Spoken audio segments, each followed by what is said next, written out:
What really strikes me about your blog is how delicious your recipes look. You're known as the original dietitian, food photographer, and stylist.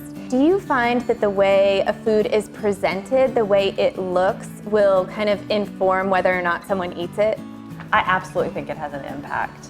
Maybe you've heard the term that first we eat with our eyes.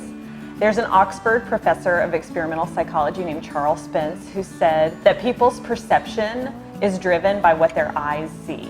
So when we see food, our eyes actually tell our brains through a series of natural and learned cues what that food is supposed to taste like.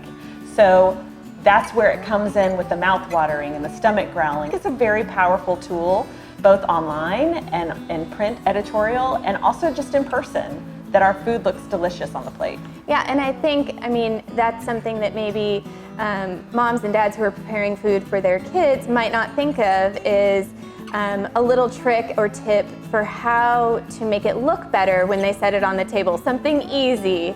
We're not going to go to the lengths of, a food photography shoot, but does anything come to mind, just little things that parents can do at home?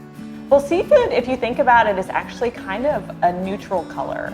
And our eyes really love to see color on a plate and different shapes. So if you can think of incorporating some sort of color with your seafood, whether it's a beautiful colored sauce or it's even just some simple parsley, even just lemon slices can make seafood look really beautiful and enticing. Yeah, and then the flavor, of course, as well, once you get to eating it. And the more colors you have on the plate actually also ensures that you have more nutrients on your plate too, so it's a win-win. Yep.